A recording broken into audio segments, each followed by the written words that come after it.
नमस्कार साथियों, आज हम हैं गाजीपुर जिला मुख्यालय पर और आज एक प्रमुख समाज सेवी से आपका परिचय कराएंगे जो समाज में ज्वलंत मुद्दे हैं उस पे। तो सबसे पहले आपका परिचय। सबसे पहले तो समय देने के लिए आपको बहुत बहुत धन्यवाद और आपके चैनल के माध्यम से जितने लोग इस वीडियो को देखेंगे उन लोगों को हमारे तरफ से बहुत बहुत बधाई, शुभकामनाएं आगामी नूतन वर्ष की। और मेरा परिचय जहाँ तक सवाल है, मैं रमेश सिंह यादव इस समय जो है जिला सचिव समाजवादी पार्टी गाजीपुर। माननीय सचिव साहब, इसमें पूरे हिंदुस्तान में एक बहुत बड़ी बीमारी चल रही है। सरकारी भर्तियों में एक ही परीक्षा का कई दिन का होना, इस पे आप क्या कहेंगे? ये कोई नई बात नहीं है। जब से ये सरकार आई है तब से नाना प्रकार की बीमारियां पैदा करती जा रही है। उसकी मंशा जो है सही मायने में नौकरी देने का नहीं है। आरक्षण को ख़त्म करना, संविधान को ख़त्म करने की मंशा को लेकर के ये जो है सरकार बनाए हैं लोग, और हमारे पीढ़ी के लोगों को गुमराह करके ये सत्ता का संचालन कर रहे हैं और नाना प्रकार की बीमारियां पैदा कर रहे हैं। ये जो हमारे समझ से बिल्कुल गलत है। अभी माननीय सचिव साहब, पूरे उत्तर प्रदेश में जितने भी कॉलेज हैं सबके पास डीएलएड और बीटीसी की मान्यता हो गई है और बड़े जम के हमारे छात्र और छात्राएं डीएलएड और बीटीसी कर रहे हैं। इस पे आप क्या कहेंगे? मान्यता सरकार का देना काम है, मान्यता दे रही है, लेकिन उसको नौकरी देना नहीं है। इसलिए कोई उस मान्यता का और उस डिग्री का कोई मतलब नहीं है इस सरकार में। इस सरकार का मैं पुरजोर विरोध करता हूँ। जो वर्तमान में विधानसभा और लोकसभा में माननीय सांसदों और विधायकों द्वारा सोशल मीडिया पर ये जो धक्का मुक्की और अमानवीय व्यवहारों का सिलसिला चल रहा है, इस पे आपकी जी क्या राय है? ये पूरे लोकतंत्र को जो है कलंकित करने की एक षड्यंत्र है।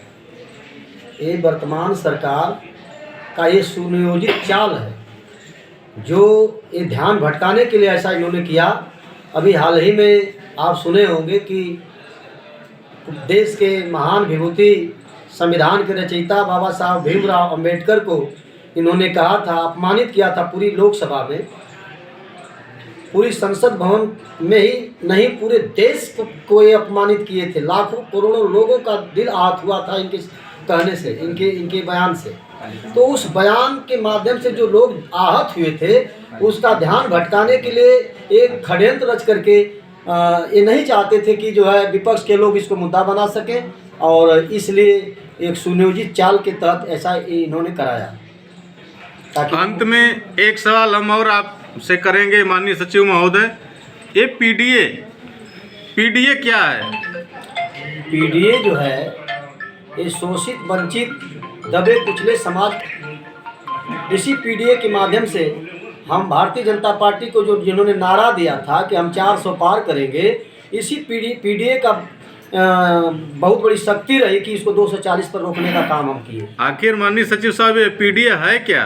पीडीए जो है आप इतना दिन से बताना पड़ेगा। पी से जो है हमारा पिछड़ा वर्ग है और डी से दलित समाज है जो दबे कुचले समाज है, और ए का मतलब उसमें सारे लोग आ रहे हैं जो कि अगड़े हैं, पिछड़े हैं, सारे लोगों का मिला करके हमारा पीडीए बना है।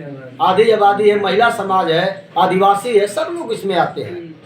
इसको कोई नकारात्मक सोच के साथ कहना चाहता है कि इसमें तो ठाकुर ब्राह्मण, हमको ठाकुर ब्राह्मण का नहीं, उसमें जो है हमारा नेता जो राष्ट्रीय अध्यक्ष हुआ करते थे, आज हमारे बीच में नहीं है, माननीय मुलायम सिंह यादव जी, उन्होंने कहा था कि 95 और 5% का नारा दिया था। तो 95% में जो है सारे पीडीए के लोग आते हैं। से हमें इस सरकार को जो गैर कानूनी है और जनता का शोषण कर रही है, जनता के वोट पर डाका डाल करके बनी है, इसी पीडीए के बल पर हमें हटाना है। ये लक्ष्य बना करके हम लोग चल रहे हैं। 2027 में कौन सा जादू आप लोग करेंगे पीडीए के फार्मूले से? जादू का सवाल है नहीं, हम लोग जो 24 में फार्मूला लागू किए थे वही फार्मूला 27 में लागू करेंगे और उसी आंकड़ा के हिसाब से आप देख लेंगे। हमारी पूर्ण बहुमत बनी हुई है। अगर विधानसभा क्षेत्रों में देखा जाए तो 37 विधानसभा निकाल लीजिए तो हम पूर्ण बहुमत में हैं और वही जादू चलेगा 27 में भी। साथियों, आप सुन रहे थे समाजवादी पार्टी के प्रदेश सचिव जी को कि कैसे पीडीए के बल पे 2027 में उत्तर प्रदेश में पूर्ण बहुमत की सरकार बनने जा रही है।